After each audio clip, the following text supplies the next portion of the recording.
بسم الله الرحمن الرحيم. إن الحمد لله نحمده ونستعينه ونستغفره ونعوذ بالله من شرور أنفسنا ومن سيئات أعمالنا من يهده الله فلا مضل له ومن يضلل فلا هادي له وأشهد أن لا إله إلا الله وحده لا شريك له وأشهد أن محمدا عبده ورسوله صلى الله عليه وعلى آله وصحبه وسلم تسليما كثيرا. أما بعد.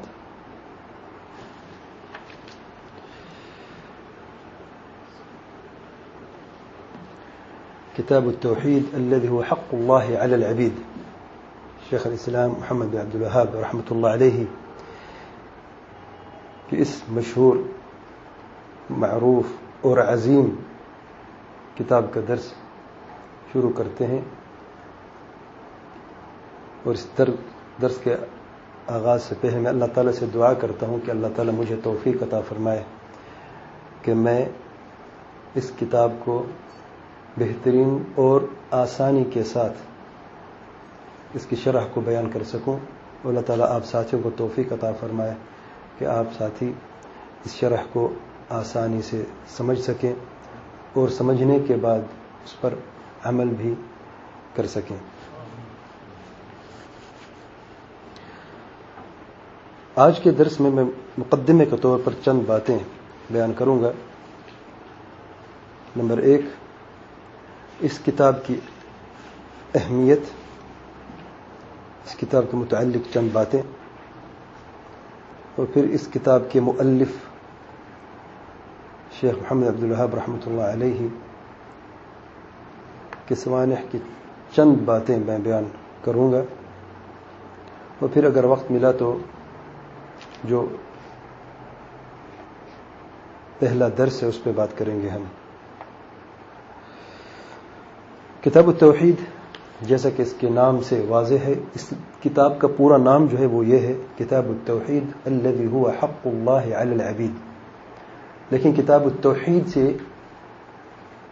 ایک کتاب معروف ہے، کتاب التوحید.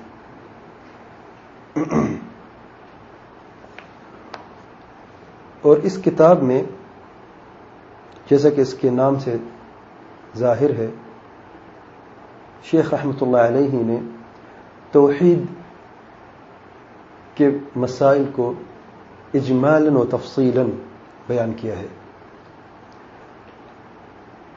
پھر جو توحید کی ضد ہے یعنی شرک، اسے اجمالاً و تفصیلاً بیان کیا ہے.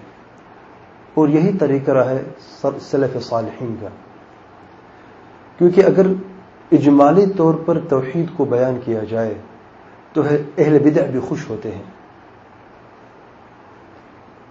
یعنی اگر آپ کہتے ہیں کہ توحید اللہ تعالیٰ کا حق ہے، اللہ تعالیٰ کے سوا کوئی خالق، کوئی مالک، کوئی تدبیر کرنے والا نہیں، تو رافضی بھی آپ کے سر پہ پیار کرے گا، قادیانی بھی آ کے آپ کے سر پہ پیار کرے گا، وہ کہے گا بالکل سچ کہہ رہا ہے.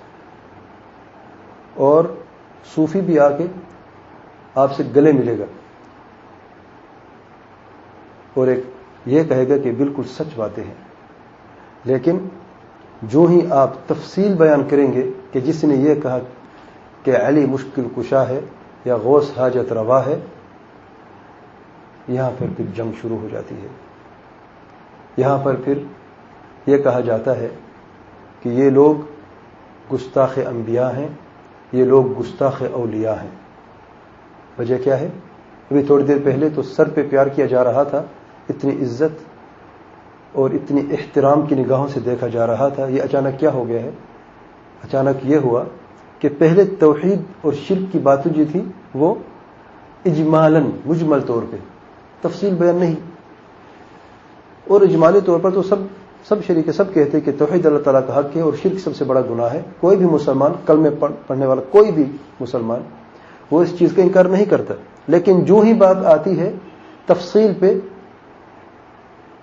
کہ توحید کا اصل معنی ہے لا الہ الا اللہ، کی حقیقت یہ ہے کہ اللہ تعالیٰ کے سوا کوئی معبود برحق نہیں، یہاں پر جھگڑا شروع ہوتا ہے.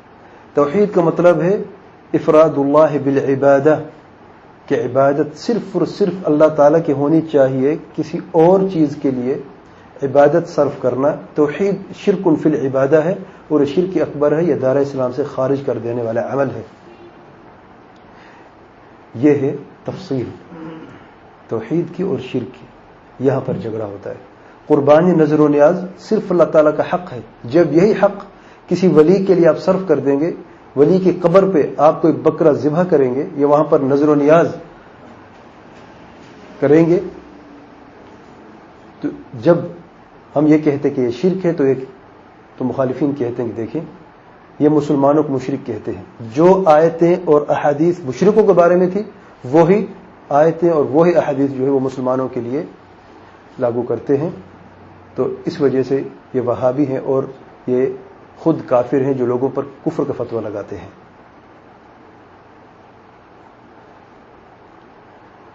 تو اس لیے یاد رکھیں، توحید کی جب بھی بات ہو یا شرک کی جب بھی بات ہو، وعلیکم السلام ورحمۃ اللہ، تو تفصیل بہت ضروری ہے۔ وعلیکم السلام ورحمۃ اللہ، تفصیل بہت ضروری ہے۔ اجمال و تفصیل یہ سلف صالحین کا ہمیشہ سے راستہ رہا ہے۔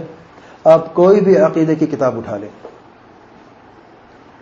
صحابہ کرام کے دور سے لے کے آج کے دور تک جس نے بھی توحید پر بات کی ہے، شرک پر بات کی ہے، تو اجمالاً اور تفصیلاً بات کی ہے۔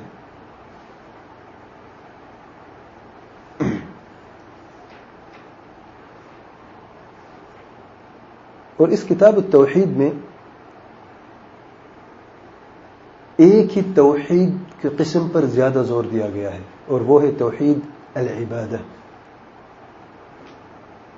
باقی توحید ربوبیت پر بھی شیخ صاحب نے کچھ باتیں بیان کی ہیں، اور توحید اسماء و صفات پر بھی چند بنیادی باتیں بیان کی ہیں شیخ صاحب نے، لیکن جو اصل مقصد تھا اس کتاب کی تألیف کا اور جو اصل موضوع ہے اس کتاب کا وہ ہے توحید العبادہ۔ یعنی اگر آپ کوئی بھی کتاب توحید العبادہ پہ پڑھنا چاہتے ہیں جس میں آپ کو ہر قسم کا مسئلہ مل جائے توحید عبادت کے تعلق سے یا شرک فی العبادہ کے تعلق سے، تو کتاب التوحید جیسی کتاب میں نے نہیں دیکھی۔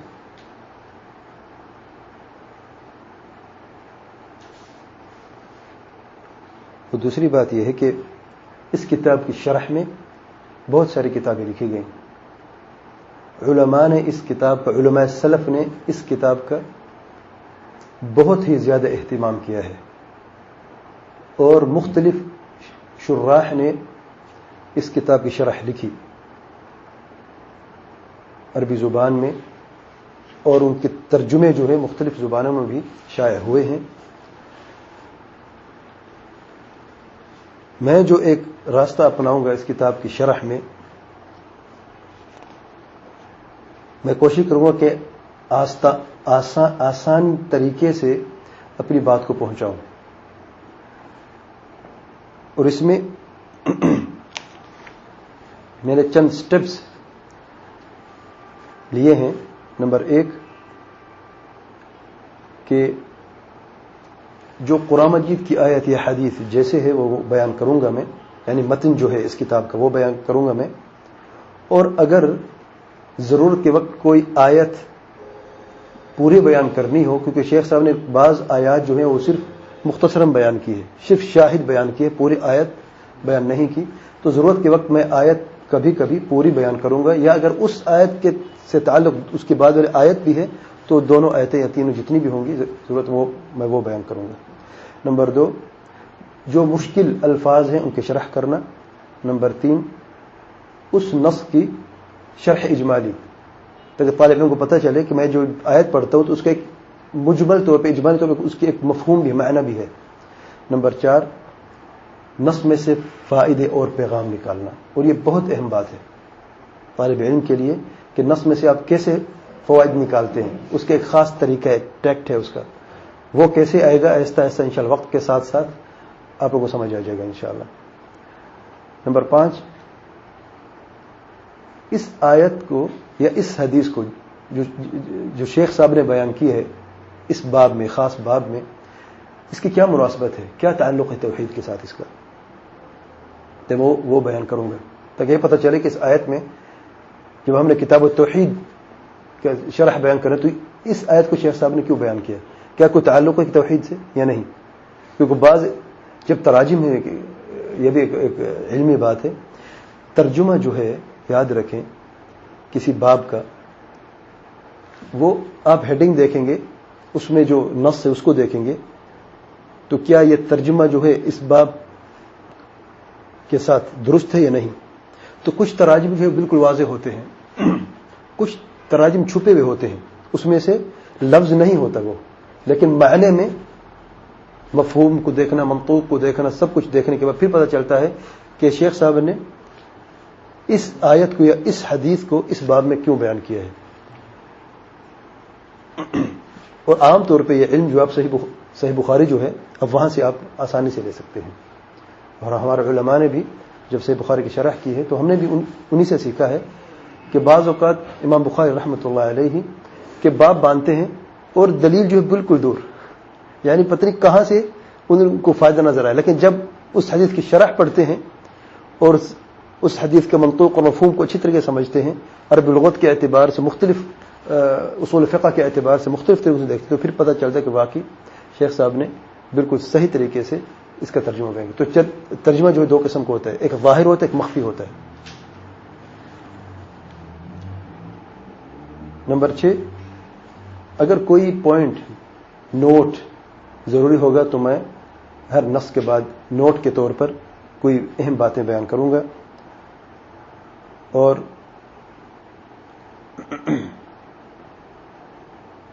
آخر میں اگر کوئی چیز سمجھ نہ آ رہی ہو تو میں ساتھیوں کی یہ گزارش کرتا ہوں کہ آپ اپنا ہاتھ اس وقت بیٹھے کھڑا کر دیں، میں اس بات کو ریپیٹ کر سکتا ہوں، تاکہ جو بات ابھی سمجھ آئے گی ہو سکتا ہے بعد میں مشکل ہو جائے، کیونکہ جیسے آپ کو پتہ ہے کہ یہ کتاب تھوڑی سی بڑی کتاب ہے اور اس میں ہو سکتا ہے ہمیں تھوڑا سا لمبا وقت لگے اس کی شرح میں، تو جو باتیں رہ جائیں ہو سکتا ہے پھر دوبارہ ہمیں موقع نہ ملے اس پہ بات کرنے کا۔ تو اگر آپ کو کوئی چیز سمجھنا ہے تو آپ درس کے درمیان میں ہی آپ پوچھ سکتے ہیں، انشاءاللہ کوئی حرج نہیں ہے۔ اور اس میں جو اہم بات ہے، اب اس کتاب التوحید میں، کہ شیخ صاحب نے ایک لفظ بھی، میں یہی کہوں گا، اپنی طرف سے بیان نہیں کیا، شروع سے لے کے آخر تک، یعنی بسم اللہ الرحمن الرحیم سے کتاب شروع ہوتی ہے، کتاب التوحید، قال اللہ تعالی وما خلقت الجن والانس الا لیعبدون،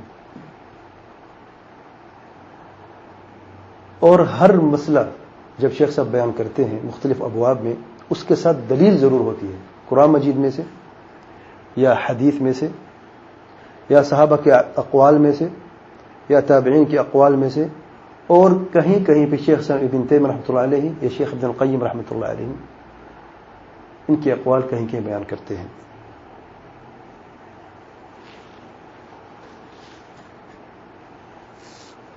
اور اس کتاب میں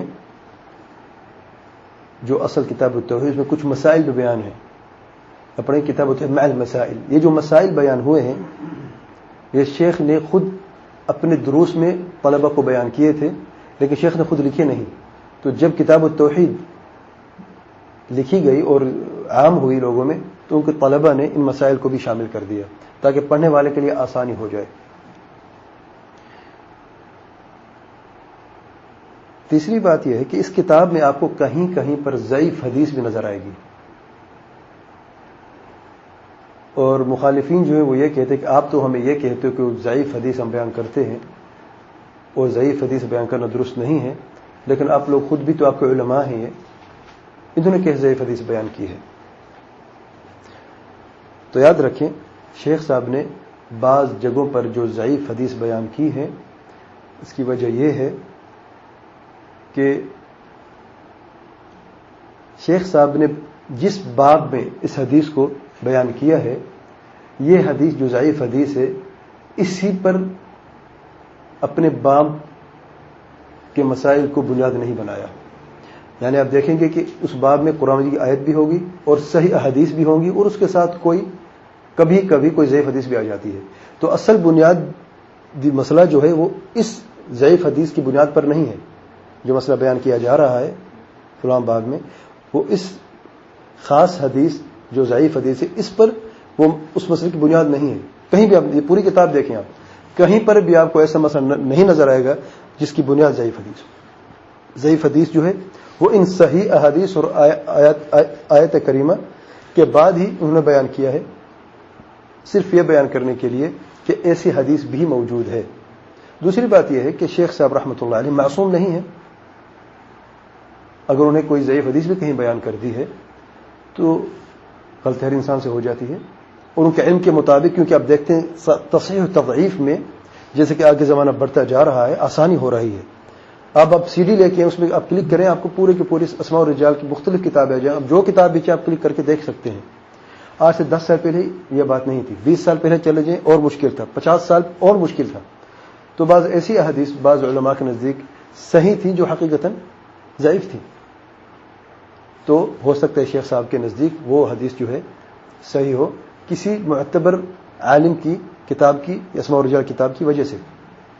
لیکن ہم یہی کہتے ہیں کہ شیخ صاحب معصوم نہیں ہیں، غلطی ان سے ہو جاتی ہے، اور ایسی غلطی کرنے سے شیخ صاحب کی قدر میں یا ان کے احترام میں کوئی کمی نہیں ہوتی.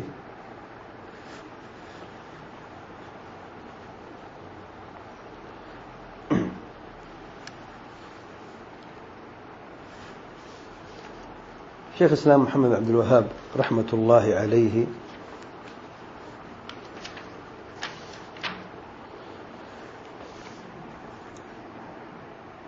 کہ میں تھوڑے سے سوانح حیات کے بارے میں چند الفاظ بیان کرتا ہوں. مجھ جیسا کم سمجھ طالب علم ایسے عظیم شیخ کی سوانح حیات بیان کر کے حق تو ادا نہیں کر سکتا، لیکن میں چند باتیں جو ہیں ان کا حق ہے اس لیے میں بیان کر رہا ہوں. جن کی ہم کتاب پڑھ رہے ہیں ان کے بارے میں کچھ تھوڑا سا تو ہمیں علم ہونا چاہیے کہ یہ کون ہیں اور کہاں سے ہیں، کیسے علم حاصل کیا، کہاں سے علم حاصل کیا، کس صدی میں رہتے تھے. لوگ تو یہ بھی نہیں کہتے کہ یہ کس صدی کے عالم ہیں. یعنی مخالفین اتنی سختی کرتے ہیں، بعض اوقات اور ناانصافی کرتے ہیں. ایک شخص میرے سے باتوں میں جھگڑا ہوا کسی کا، تو اس نے کہا امام بخاری خود وہابی تھا. اب وہ نہیں جانتے کہ شیخ محمد عبد الوہاب کب آئے ہیں، امام بخاری کیسے وہابی تھا یا وہابی نہیں تھا. تو یہ کم علمی و جہالت کی وجہ سے ہے. تو شیخ صاحب کے جو ترجمہ ہے یا سوانح حیات میں مختصر طریقے سے بیان کرتا ہوں. ان کا نام اور نسب، ان کا نام ہے محمد بن عبد الوہاب بن سلیمان بن علی بن محمد بن احمد بن راشد التمیمی. ان کی پیدائش سن 1115 ہجری میں عیینہ کے علاقے میں یا عیینہ کے شہر میں جو نجد میں واقع ہے وہاں پر ہوئی. انہوں نے بچپن سے ہی ان کو دین سے محبت تھی اور لگاؤ تھا. 10 سال کی عمر سے پہلے قرآن مجید کو حفظ کر لیا اور اپنے ہم عمر بچوں میں ہمیشہ سب سے آگے رہتے اور حاد الذہن والفہم، ان کی شارپنس تھی. بہت جلدی مسئلے کو سمجھتے تھے بچپن سے ہی، اور بہت جلدی ہی اس پر عمل بھی کر لیتے. اور آپ یہ بہت کم لوگ ایسے دیکھیں گے کہ علم حاصل کرنا اس وقت اس پہ عمل بھی کرنا چھوٹے سی عمر میں. اور یہ اس لیے بعید نہیں کہ ان کا گھرانہ جو ہے ایک عالم گھرانہ تھا، جس گھرانے میں انہوں نے پرورش حاصل کی، تربیت لی ہے. ان کا والد بھی عالم تھے، ان کے چچا بھی عالم تھے، ان کے دادا بھی عالم تھے. تو اللہ تعالیٰ کے فضل و کرم سے ان کو ایک ماحول مل گیا جس میں وہ بڑے آسان طریقے سے شریعت کے علم کو حاصل کر سکیں اور اس پر عمل بھی کر سکیں. سب سے پہلے انہوں نے علم حاصل کیا اپنے والد صاحب سے. سب سے پہلے کیونکہ سب سے پہلا استاد ان کا والد ہے. پھر جب اپنے عیینہ شہر کہ علماء سے علم حاصل کر لیا تو علم کی تڑپ ابھی باقی تھی، علم کی پیاس ابھی بجھی نہیں تھی، تو انہوں نے سفر کیا حجاز کی طرف، احساء کی طرف، اور جزیرہ عرب سے باہر بصرہ کی طرف بھی کئی مرتبہ سفر کیا، اور مختلف مشائخ سے انہوں نے علم حاصل کیا۔ ان کے استادوں میں سے شیخ محمد حیات السندی المدنی، شیخ اسماعیل العجلونی، شیخ علی افندی داغستانی، شیخ عبداللہ بن ابراہیم النجدی، شیخ محمد المجموعی، اور انہوں نے شیخ صاحب کو اجازت دی کہ آپ آگے بڑھیں اور آپ دروس بھی دے سکتے ہیں۔ اور پھر مدینہ طیبہ میں کافی وقت انہوں نے گزارا، رحمۃ اللہ وبرکاتہ، اور رحمک اللہ، اور وہاں کے علماء سے بھی انہوں نے استفادہ حاصل کیا۔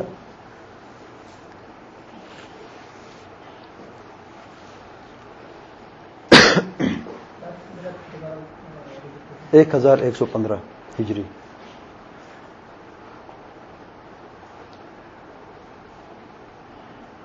جب شیخ صاحب واپس آئے، طلب علم حاصل کرتے کرتے جب وہ گھر واپس آئے تو جس ماحول میں رہتے تھے تو اس زمانے میں شرک اور بدعت کا عروج تھا، تو بچپن سے شیخ صاحب ان چیزوں سے نفرت کرتا تھا، لیکن کم علمی کی وجہ سے ان کے پاس کوئی جواب نہ تھا، تو پہلے علم حاصل کیا، علم حاصل کرنے کے بعد پھر علم سے جہاد کیا۔ وہ طالب علم کے لیے بہت اہم بات ہے۔ بعض چیزیں ہم دیکھتے ہیں اچھی نہیں لگتی اور لوگوں سے الجھ جاتے ہیں ہم لوگ، پھر ہمارے پاس کوئی جواب بھی نہیں ہوتا، اور باطل والا کا باطل اور بڑھ جاتا ہے، اور وہ اور ثابت قدمی حاصل کر لیتا ہے۔ تو اس سے پہلے کہ آپ کسی کو ٹوکو، آپ پہلے سمجھو مسئلے کو، چاہے ایک مسئلہ کیوں نہ ہو۔ آپ کے ایک شخص سگریٹ پی رہا ہے، آپ اس کو روکتے ہو، اور پھر وہ 10 باتیں کرتا ہے، آپ کہتے ہیں حرام ہے، آپ کے پاس دلیل بھی نہیں کہ وہ حرام ہے۔ آپ پہلے علم حاصل کرو علماء سے۔ ایک شخص سے، میرا پڑوسی ہے یا میرا بھائی ہے، کوئی بھی رشتہ دار ہے، وہ سگریٹ پیتا ہے، میں اسے کیسے نصیحت کروں؟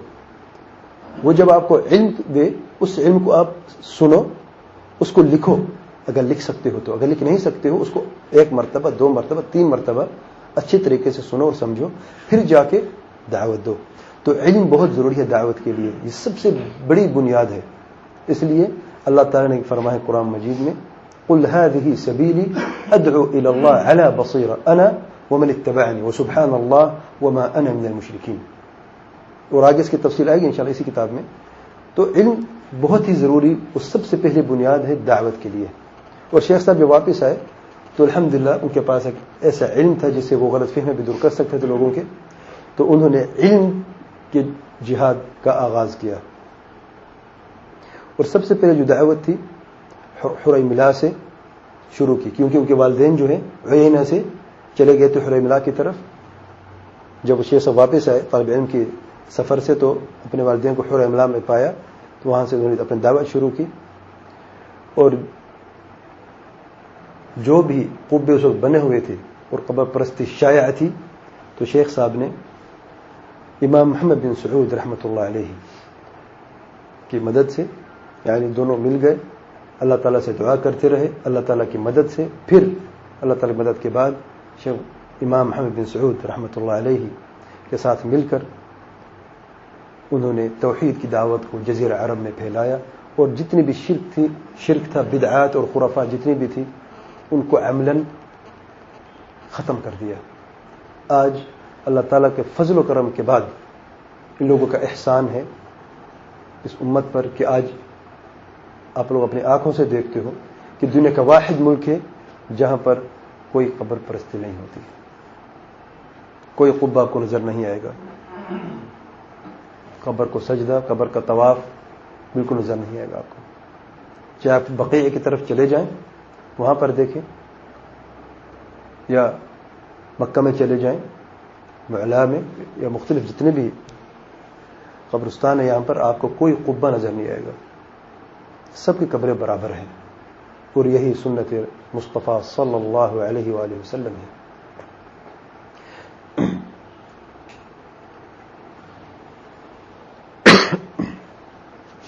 شیخ صاحب کے مؤلفات آپ جانتے ہیں کہ چھوٹے رسالوں سے لے کے بڑی کتابوں تک شیخ صاحب نے تالیف کی ہے۔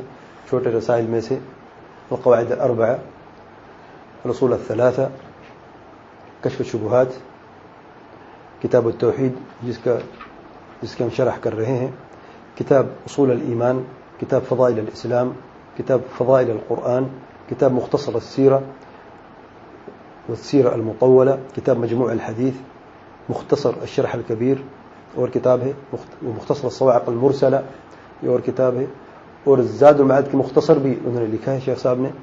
کتاب الایمان ان کی ایک الگ سی تألیف ہے، اور مختلف رسائل اور نصائح اور فتاوی ہیں شیخ صاحب کے۔ شیخ صاحب کی وفات سن 1206 ہجری میں ہوئی۔ تو یہ شیخ صاحب کے متعلق ایک مختصر سا ترجمہ میں نے بیان کیا ہے۔ اب آتے ہیں کتاب کی طرف۔ ہاں، ان کی اکثر جو کتابیں طبع ہو گئی ہیں، اور شاید کو ایک یا دو جو میں نے نام لیے ہیں طبع سب ہو گئی ہیں، لیکن جو مارکیٹ میں موجود ہیں شاید ایک یا دو نہ ہو، باقی تقریباً ساری موجود ہیں، طبع تقریباً سب کی ہو گئی ہے۔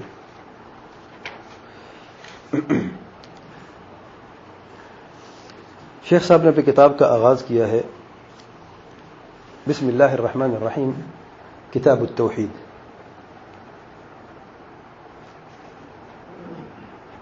اور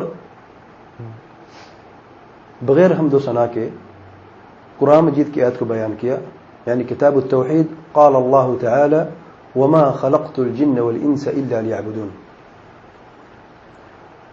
تو یہاں پر میں 3 چیزوں پر بات کروں گا۔ نمبر 1، کتاب کا مطلب کیا ہے، توحید کا مطلب کیا ہے، اور شیخ صاحب نے اس کتاب کو بغیر حمد و ثنا کے بیان کیا ہے، اس کی وجہ کیا ہے۔ کتاب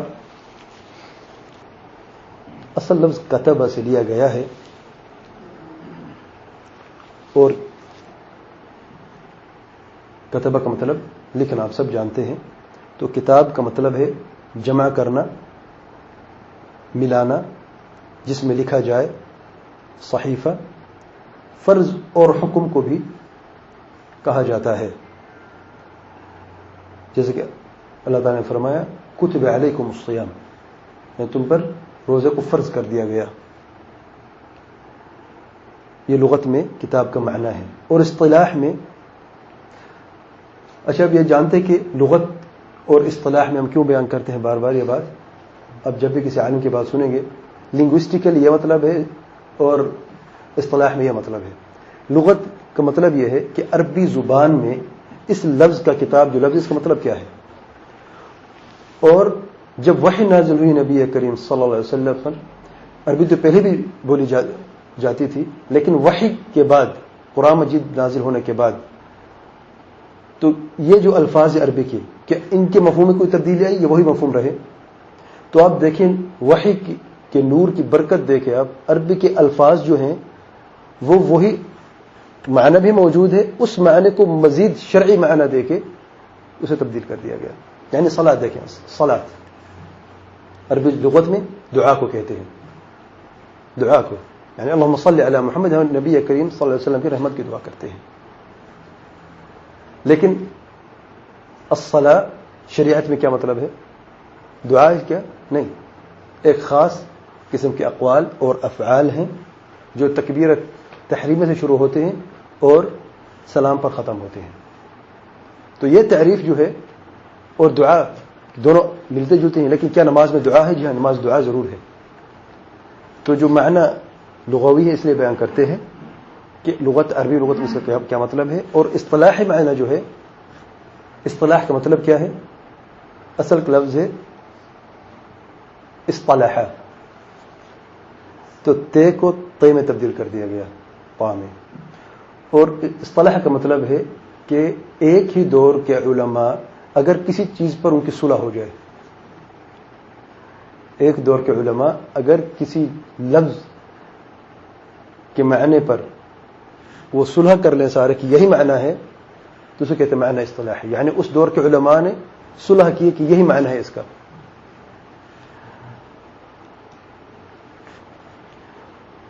تو کتاب اصطلاحی معنی میں ایک ہی جنس کی مسائل کے مجموعے کو کہتے ہیں. ایک ہی جنس کی مسائل اگر آپ جمع کر دیں ایک ہی چیز میں تو اس کو کتاب کہتے ہیں، خواہ وہ کئی قسم کے کیوں نہ ہو. یعنی ایک ہی جنس ہے، مختلف اقسام ہیں، اس کو اپنے ایک جگہ پہ اکٹھے کر دیے تو آپ کہیں گے یہ کتاب ہے. مثال کے طور پہ القرآن کتاب اللہ ہے کہ نہیں؟ اللہ کی کتاب ہے کہ نہیں؟ اسے کتاب کیوں کہا گیا؟ وہ کون سی مسائل ہیں جو جمع ہوئے ہیں؟ کون سی جنس کے مسائل ہیں جو قرآن مجید میں جمع ہوئے ہیں؟ نہیں. تو حدیث میں تو اللہ کا حق ہے کہ نہیں؟ دین حدیث میں ہے کہ نہیں؟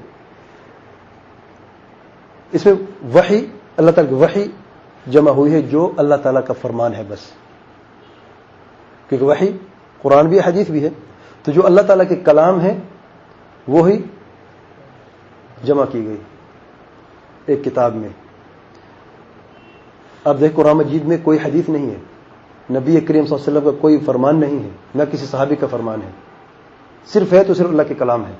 تو کتاب انزلناہ الیک، یہ کتاب جو تم پر اتاری گئی، ذالک الکتاب لا ریب فیہ، یہ کتاب جس میں کوئی شک و شبہ نہیں. وہ کون سی کتاب ہے؟ یہ وہ کتاب جو صرف اللہ تعالیٰ کا فرمان ہے. یعنی جو بھی مسائل، جو بھی فرامین اللہ تعالیٰ کے نازل ہوئے ہیں نبی کریم صلی اللہ علیہ وسلم پر، اسے کہتے ہیں کتاب اللہ القرآن. تو اللہ تعالیٰ کے فرامین کا مجموعہ جو نبی کریم صلی اللہ علیہ وسلم پر نازل ہوئے. یہ شرط کیوں؟ کیونکہ تورات بھی اللہ کی کتاب ہے کہ نہیں؟ لیکن کس پہ اتری؟ موسیٰ علیہ السلام پر. تو اس طریقے سے کتاب اللہ کا معنی کیا ہے؟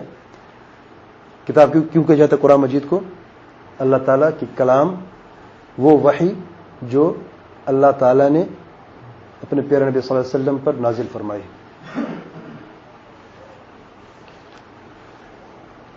اب کتاب التوحید میں کیوں کتاب التوحید کہا گیا؟ کہ اس میں جو بھی مسائل توحید سے تعلق رکھتے ہیں اسی کتاب میں جمع کر دیے گئے. اچھا، باب کسے کہتے ہیں؟ باب آگے آئے گا، باب کسے کہتے ہیں؟ کتاب اور باب میں کیا فرق ہے؟ باب جو ہے وہ ایک ہی موضوع کے مسائل کو جمع کرتا ہے، ایک ہی نوع کے، اور کتاب مختلف انواع کے مسائل کو جو ایک ہی جن سے تعلق رکھتے ہیں ان کو جمع کرتا ہے. یعنی مثال سے بات واضح ہو جائے گی. مثال کے طور پہ ہم کہتے ہیں کتاب الطہارہ، طہارت کی کتاب. باب المیاہ، پانی کا باب. اب طہارت میں پانی کی ضرورت ہے یا مٹی کی ضرورت ہے، غسل کی ضرورت ہے، وضو کی ضرورت ہے، سب طہارت ہے کہ نہیں؟ اب یہ مختلف انواع ہیں طہارت کے. وضو ایک نوع ہے، غسل ایک نوع ہے، تیمم کرنا ایک نوع ہے، حیض کے مسائل الگ مسائل ہیں. سب کا تعلق کس چیز سے ہے؟ نماز سے ہے، طہارت سے ہے، اور طہارت کا تعلق نماز سے ہے. تو یہ مختلف ہے. اب دیکھیں کتاب الطہارہ میں باب المیاہ، تو باب جو ہے وہ ایک ہی موضوع کے مسائل اس میں جمع ہوتے ہیں، اور کتاب میں ایک ہی جنس کے مختلف قسمیں جمع ہوتے ہیں. کتاب الطہارہ میں آپ کو باب المیاہ ملے گا، باب الوضوء ملے گا، باب الغسل ملے گا، باب الحیض ملے گا. یہ سارے ابواب کو مجموعہ کو کیا کہتے ہیں؟ کتاب الطہارہ. توحید کا مطلب لغتاً الافراد، عربی زبان میں توحید مطلب ہے ایک، کسی چیز کو ایک جاننا یا ایک ماننا. اور شرعاً اللہ تعالیٰ کو ایک ماننا ربوبیت میں، عبادت میں اور اسماء و صفات میں. دوسرے الفاظوں میں اللہ تعالیٰ کو ایک ماننا، ایک جاننا اللہ تعالیٰ کے حقوق میں. اللہ تعالیٰ کے حق تین ہیں: ربوبیت کا حق ہے، الوہیت یا عبادت کا حق ہے، اور اسماء و صفات کا حق ہے.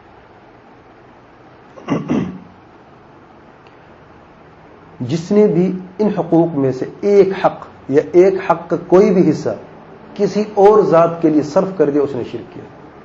اور شرک توحید کی ضد ہے. توحید کی قسمیں 3 ہیں. نمبر 1 توحید الربوبیت. توحید ربوبیت کا مطلب ہے کہ اللہ تعالیٰ کو ربوبیت میں ایک ماننا. ربوبیت جو ہے وہ کسے کہتے ہیں؟ رب. ربوبیت ایک مجموعہ ہے خاص چیزوں کا.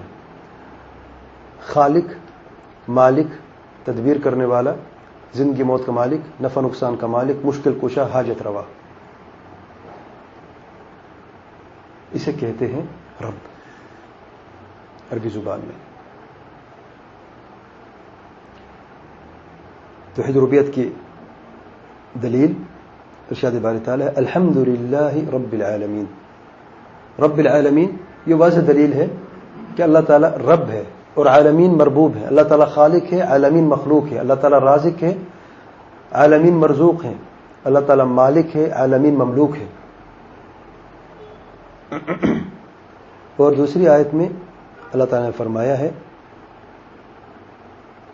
قل من رب السماوات والارض قل اللہ. زمین اسمان کا رب کون ہے؟ کہہ دیجئے اللہ تعالیٰ. اور مختلف آیات میں یہ بھی بیان ہوا ہے قرآن مجید میں کہ اس توحید کو مشرکین عرب بھی جانتے تھے. ان کا یقین تھا کہ اللہ تعالیٰ کے سوا کوئی خالق نہیں، کوئی مالک نہیں، کوئی تدبیر کرنے والا نہیں. مشکل کشا، حاجت روا، نفع نقصان کا مالک صرف اور صرف اللہ تعالیٰ ہے. زندگی موت کا مالک صرف اور صرف اللہ تعالیٰ ہے. یہ عقیدہ ابو جہل، ابو لہب کا بھی تھا. قرآن مجید میں مختلف آیات میں، سورۃ مومن میں، سورۃ زخرف میں، مختلف آیات میں اللہ تعالیٰ نے فرمایا ہے جب ان سے تو سوال کرے اے میرے پیارے نبی صلی اللہ علیہ وسلم کہ زمین اسمان کو کس نے پیدا کیا، یقیناً وہ کہیں گے اللہ تعالیٰ نے. تدبیر کون کرتا ہے؟ وہ کہتے ہیں اللہ تعالیٰ کرتا ہے. نفع نقصان کا مالک کون ہے؟ زندگی موت کا مالک کون ہے؟ وہ کہتے ہیں اللہ تعالیٰ ہے. یہ کون ہے کہنے والے؟ سوال کرنے والا تو اللہ تعالیٰ کے پیارے نبی صلی اللہ علیہ وسلم ہے. جواب دینے والے کون ہیں؟ مشرکین عرب ہیں. اور اس میں اتفاق ہے، مفسرین کا اتفاق ہے کہ سوال کرنے والا اللہ تعالیٰ کے پیارے نبی صلی اللہ علیہ وسلم ہیں اور جواب دینے والے مسلمان مومن نہیں تھے اس زمانے کے، بلکہ مشرکین تھے اس زمانے کے. تو وہ جانتے تھے کہ اللہ تعالیٰ خالق ہے، مالک ہے، رازق ہے. اور اس توحید پہ یقین کرنے سے مقصود پورا نہیں ہوتا توحید کا. کیونکہ اگر اس توحید پر ایمان لے آنے سے توحید کا مقصود پورا ہو جاتا تو ابو جہل، ابو لہب مومن ہوتے، ان کے خلاف جنگ نہ کی جاتی. اور اللہ تعالیٰ کبھی نہ فرماتے قرآن مجید میں تبت یدا ابی لہب وتب. جب اللہ تعالیٰ نے فرما دیا تبت یدا ابی لہب وتب، ہلاک ہو گیا ابو لہب. جب ابو لہب ہلاک ہو گیا یہ عقیدہ رکھتے ہوئے کہ اللہ تعالیٰ خالق ہے، مالک ہے، رازق ہے، تو غلطی کہاں پہ تھی؟ غلطی اس توحید کی دوسری قسم میں تھی. ان کو سمجھ نہیں آئی جسے کہہ دیں توحید الالوہیہ یا توحید العبادت. یہ دوسری قسم ہے توحید کی، توحید العبادت. اور توحید العبادت کا مطلب ہے کہ اللہ تعالیٰ کو ایک ماننا عبادت کے حق میں. جتنی بھی عبادات ہیں جو اللہ تعالیٰ نے مشروع کی ہیں وہ ساری کی ساری عبادات صرف اور صرف اللہ تعالیٰ کے لیے صرف کرنے کو توحید فی العبادہ کہتے ہیں. اور ان عبادات میں سے اگر صرف ایک ہی عبادت غیر اللہ تعالیٰ کے لیے صرف کر دی، غیر اللہ کے لیے پھیر دیا، تو اسے کہتے ہیں شرک فی العبادہ. اسی توحید کی وجہ سے اللہ تعالیٰ نے پورے کائنات کو پیدا کیا. اسی توحید کی وجہ سے اللہ تعالیٰ نے اپنے رسول بھیجے. اسی توحید کی وجہ سے اللہ تعالیٰ نے اپنی کتابیں نازل فرمائے. اسی توحید کی وجہ سے اللہ تعالیٰ نے جہاد کو مشروع کیا. اسی توحید کی وجہ سے لوگوں کی گردنیں اڑی، عورتیں بیوہ ہوئیں، بچے یتیم ہوئے. اسی توحید کی وجہ سے اللہ تعالیٰ نے جنت اور دوزخ کو پیدا کیا. اور اس توحید کو مشرکین عرب نے نہیں سمجھا اور اسی کا انکار کیا.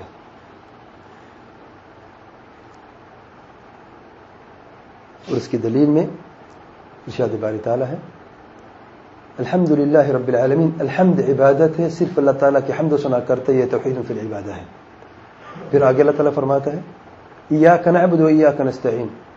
اے اللہ ہم صرف تیری ہی عبادت کرتے ہیں اور صرف تجھی سے ہی مدد مانگتے ہیں. اور ہر مسلمان ہر نماز میں تقریباً صرف فرض نمازوں میں 70 مرتبہ سے کم سورہ فاتحہ نہیں پڑھتا. 17 مرتبہ صرف فرض نمازوں میں. اور اللہ تعالیٰ سے عہد کرتا ہے کہ اللہ تعالیٰ تیرے سوا کوئی بھی عبادت کے لائق نہیں اور تیرے سوا کوئی بھی مدد کے لائق نہیں. ایاک نعبد و ایاک نستعین، جیسے مسلم کی روایت میں آیا ہے، یہ عہد ہے بندے کا اور اللہ تعالیٰ کا آپس میں. اللہ تعالیٰ فرماتا ہے حدیث قدسی میں، جب میرا بندہ کہتا ہے ایاک نعبد و ایاک نستعین، یہ عہد ہے میرے اور میرے بندے کے درمیان. میرا بندہ میرا وعدہ پورا کرے، میں اپنا وعدہ پورا کروں گا. کس چیز کا وعدہ؟ عبودیت کا وعدہ، کہ اللہ تعالیٰ یہ ہاتھ پھیلیں گے صرف تیرے لیے ہی پھیلیں گے، تیرے سامنے پہ. یہ دامن اٹھے گا صرف تیرے لیے اٹھے گا، تیرے سوا کوئی بھی مشکل کشا حاجت روا نہیں، کوئی بھی عبادت کے لائق نہیں تیرے سوا. تو کامل ہے، تیرے اسماء کامل ہے، تیرے صفات کامل ہے. باقی سارے کے ساری مخلوق، ساری کے ساری کائنات تیری محتاج ہے. تو صمد ہے، تو کسی کا محتاج نہیں ہے. اور جب بھی مدد طلب کروں گا کہ اللہ تعالیٰ تجھ سے وعدہ ہے، میں تجھی سے طلب کروں گا، کسی اور سے طلب نہیں کروں گا. یہ وعدہ ہے بندے کا اللہ تعالیٰ. جب وعدہ پورا ہوتا ہے اہدنا الصراط المستقیم، تو اللہ تعالیٰ راہ راست بھی دکھاتا ہے. جب یہ وعدہ پورا نہیں ہوتا تو اللہ کی قسم زندگی گزر جاتی ہے. صراط مستقیم پر لوگ قریب ہوتے ہوئے بھی چل نہیں سکتے. قریب ہوتے ہوئے کیا مطلب ہے؟ کہ داڑھی بھی رکھی ہوئی ہے، سر پہ بڑا امامہ بھی ہے، 5 وقت کی نماز بھی ہے، پہلی صف میں نماز پڑھ رہے ہوں گے، 40 حج بھی کیے ہیں، لیکن صراط مستقیم پر چل نہ سکے. وجہ کیا ہے؟ ایاک نعبد و ایاک نستعین کے وعدے کو نہیں پورا نہ کر سکے زندگی ساری. اسے صحیح حدیث میں ہے کہ نبی کریم صلی اللہ علیہ وسلم نے فرمایا، جس شخص کی عمر 60 سال ہو جائے تو اس کو کوئی عذر اللہ تعالیٰ کے سامنے. 60 سال کی عمر میں وہ 60 سال کو اللہ تعالیٰ کسی شخص کو 60 سال عمر دے اور وہ 60 سال کے بعد مر جائے، وہ اسی گمراہی پر مر جائے، تو اللہ تعالیٰ کے ہاں اس کو کوئی عذر نہیں چلے گا. ارے 60 سال تمہیں زندگی، تمہاری عقل کہاں تھی؟ کیوں نہیں دیکھا صراط مستقیم کیا ہے؟ کیوں سیدھے راستے پر چلنے کے لیے تمہیں توفیق نہیں تھی؟ کیا تمہیں بلانے والے نہیں تھے؟ حق کی طرف تمہیں کوئی بلانے والا نہیں تھا؟ تمہیں کوئی دنیا میں شخص نظر نہیں ہے جو تمہیں کہتا ہے، جو تمہیں یہ کہ توحید کیا ہے اور شرک کیا ہے؟ تمہیں آگاہ نہیں کیا گیا؟ کیا تمہارے لیے ہم نے رسول نہیں بھیجے؟ ماذا اجبتم المرسلین، تم نے رسولوں کو کیا جواب دیا؟ کیا جواب ہوگا؟ میں نے فلاں پیر کی اتباع کی، فلاں امام کی اتباع کی، وہ بھی تو نبی کریم صلی اللہ علیہ وسلم کی اتباع کرتے تھے. اگر واقعی اتباع کرتے ہوتے نبی رحمت صلی اللہ علیہ وسلم کی، تو راستہ بھی صراط مستقیم کا ہوتا، ان کی مخالف کا راستہ نہ ہوتا. جو بھی مخالف راستہ آج ہمیں نظر آتا ہے وہ صراط مستقیم نہیں میرے بھائیو. اگرچہ لوگوں کو دھوکہ حاصل ہوا ہے، لوگوں کو دھوکہ لگا ہے کہ یہی صراط مستقیم ہے، یہ اچھے لوگ اس راستے پہ چل رہے ہیں، لیکن جب حقیقتاً اس کو آپ غور سے دیکھیں تو صراط مستقیم کے قریب ہوتے ہوئے بھی صراط مستقیم پہ چل نہیں سکتے وہ لوگ. اور کئی لوگ مر گئے اور کئی لوگ مر بھی رہے ہیں آج ہمارے سامنے، جو صراط مستقیم کے قریب ہو کر بھی اس پر چل نہ سکے.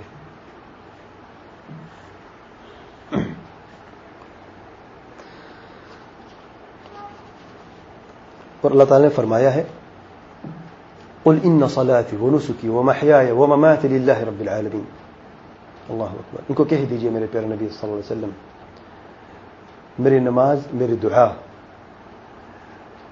میری قربانی، میری عبادات، کیونکہ صلاۃ میں دعا اور نماز دونوں ہیں، اور نسک کے لفظ میں عبادات اور قربانی دونوں ہیں. ومحیاي ومماتی، میرا جینا میرا مرنا،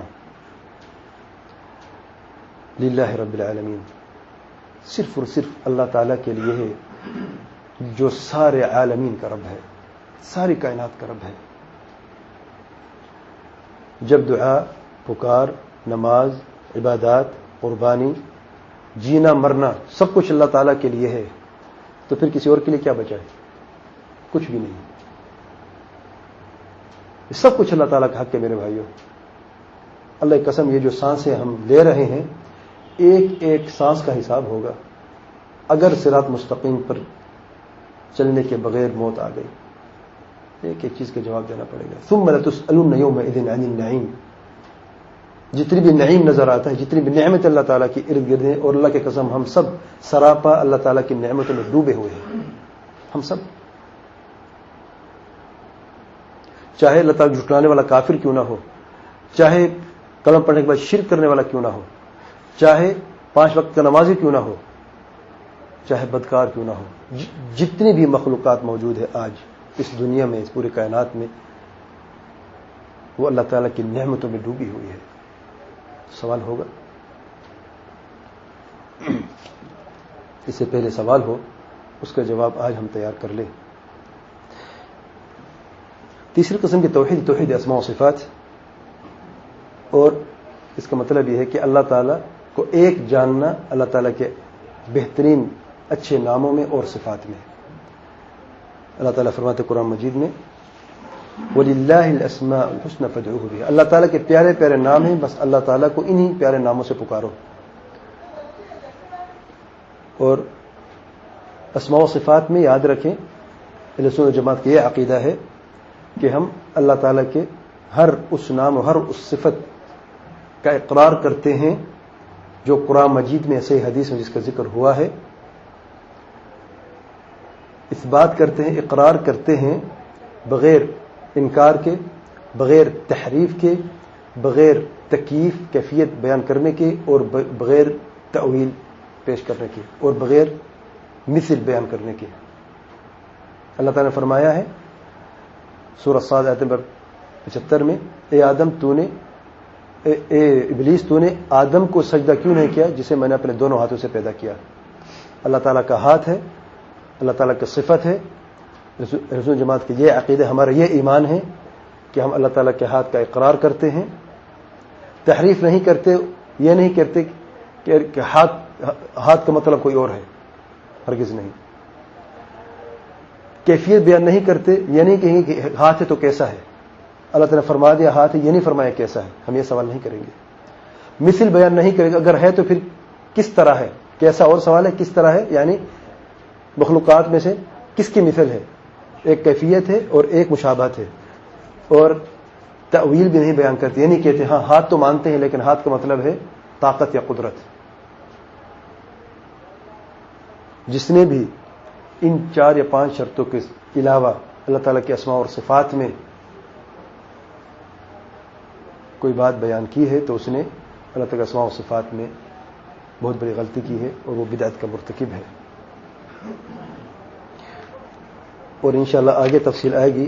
یہ تو صرف ایک مقدمے کے طور پر میں یہ تینوں چیزیں بیان کی. آخر میں ایک چیز رہ جاتی ہے کہ شیخ صاحب نے بغیر حمد و ثنا کے اس کتاب کا آغاز کیا ہے، اور بعض مخالفین نے یہ کہا کہ دیکھیں آپ تو کہتے ہیں ہم سنت پہ عمل کرتے ہیں، آپ کے شیخ نے سنت پہ عمل نہیں کیا.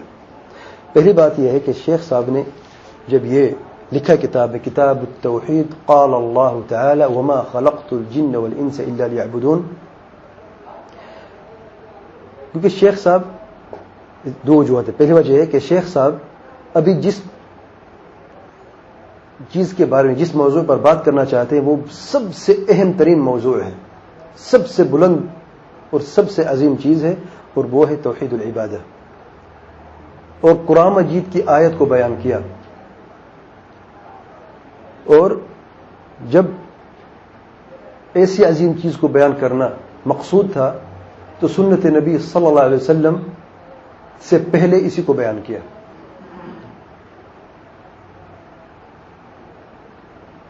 یعنی یہ اشارہ ہے اس طرف کہ ایک کتاب پڑھنے والے کتاب پڑھنے سے پہلے یہ ضرور جان لے کہ توحید سے پہلے کچھ بھی نہیں، سنت رسول صلی اللہ علیہ وسلم بھی نہیں. جب تک توحید نہیں ہے تو کچھ بھی نہیں ہے.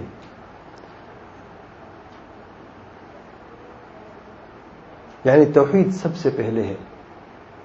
اگر کوئی شخص جتنے بھی اتباع سنت کرتا ہو، شکل و صورت سے اللہ تعالیٰ کا ولی نظر آتا ہو، متقی پرہیزگار نظر آتا ہو، لیکن وہ توحید سے دور ہے، توحید کی سمجھ سے دور ہے، اور وہ شرک کا ارتکاب کرتا ہو تو اس کو اس سنت کا کوئی فائدہ نہیں.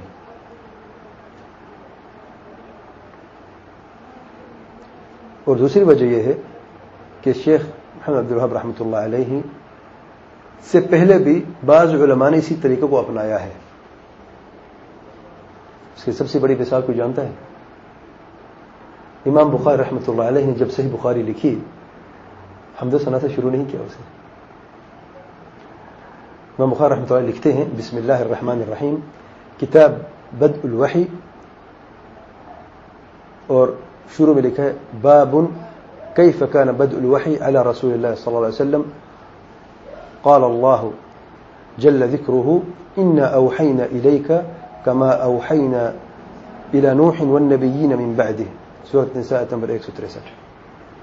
اسی چیز سے اپنی کتاب کا آغاز کیا. اور ان کے علاوہ مختلف علماء سلف نے بھی اپنی کتاب کو اس طریقے سے آغاز کیا. بات یہ ہے کہ جب اہمیت کی بات بیان کرنا چاہتے ہیں بعض علماء سلف تو وہ جو اہم ہے پہلے کرتے ہیں، جو مہم ہے بعد میں. تو جو اہم ہے یعنی ایک توحید اور سنت ہے، تو اہم کیا ہے؟ پہلے توحید ہے، توحید کو پہلے بیان کیا. اور اسی کتاب میں آپ دیکھیں گے کہ توحید کی اتنی اہمیت بیان کی گئی ہے، اتنی عظمت بیان کی گئی ہے، شاید آپ کو کسی اور تالیف میں شاید ملے. اور علماء نے بہت کتابیں لکھی، میں یہ نہیں کہتا اور کتاب نہیں ہے، بہت کتابیں لکھی گئی ہیں، لیکن جو شہرت اس کتاب کو حاصل ہے اور طلاب علم نے جس طریقے سے اس کتاب کا اہتمام کیا ہے، ہر دور میں جب سے یہ کتاب وجود میں آئی ایسی کتاب یا اس طریقے کی کتاب کا اہتمام میں نے نہیں دیکھا.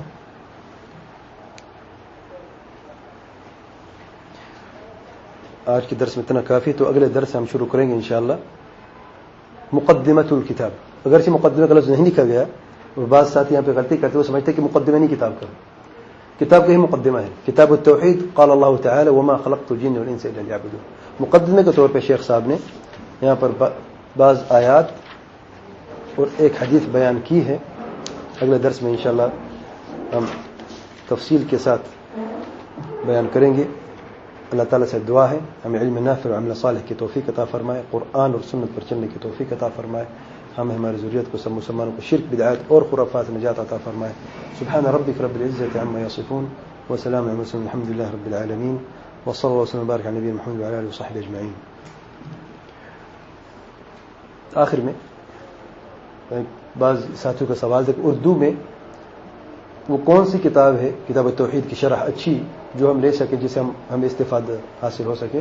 تو یہ غایت المرید فی شرح کتاب التوحید، اور یہ تالیف ہے فضیلۃ الشیخ صالح بن عبد العزیز بن محمد بن ابراہیم آل الشیخ، جو وزیر مذہبی امور ہیں سعودی عرب میں. یہ کتاب اچھی کتاب ہے، اس میں بڑے آسان طریقے سے شرح لکھی ہوئی ہے.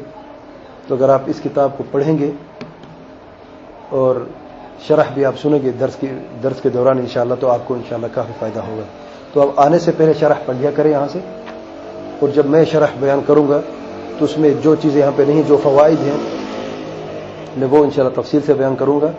تو دونوں کو ملا کے آپ کے لیے ایک ماشاءاللہ اچھا مجموعہ بن جائے گا، جس پہ آپ آسانی سے بعد میں آپ اس کو یاد بھی کر سکتے ہیں، سمجھ بھی سکتے ہیں. ایک گزارش ہے کہ آپ جب فوائد میں بات کروں اس کو نوٹ کرنے کے لیے یا تو آپ ایک خاص کتاب لے لیں یا کاپی لے لیں جیسا آپ کے پاس ہے، یا اگر آپ چھوٹا سا صفحہ بنا لیں اور ہر آیت اور حدیث کے ساتھ اس کو چپکا دیں اسی پیج کے اوپر. تو آپ جب یہاں سے پڑھیں گے شرح تو فوائد جو ہیں آپ کو آسانی سے آپ اس میں لکھ سکتے ہیں. اور اسی کتاب کے اندر بعض جگہ خالی بھی ہے، تو آپ وہاں پر بھی کچھ چیز نوٹ کر سکتے ہیں. کیونکہ طالب علم کے لیے یہ جو کتاب ہے نا، اس کے جو حاشیے ہیں اوپر اور نیچے، اس وقت تک آپ کو طالب علم کو ہی نہیں مانیں گے جب تک کہ بھری نہ ہو. اگر آپ طالب علم بننا چاہتے ہیں، طالب علم کی نشانی یہ نہیں کہ کتاب بالکل صاف ہو. ہم یہ سمجھتے ہیں کہ جس کی کتاب جتنی صاف ہے وہ زیادہ اچھا طالب علم ہے. یہ دنیا کے علوم میں ہوگا، شریعت کے علم میں جب تک آپ کی کتاب کوئی بھی صفحہ کھولیں گے تو آپ کو کچھ جگہ نظر نہیں آئے گی. کوئی بھی صفحہ کھولیں گے تو آپ کو لکھنے کی کچھ جگہ نظر نہیں آئے گی. تو اس طریقے سے کوشش کریں کہ آپ چاہے تو اس کتاب کے اندر لکھیں یا چاہے تو آپ کسی اور کاپی میں لکھ لیں. سبحانک اللہم و بحمدک اشہد ان لا الہ الا انت استغفرک و اتوب الیک.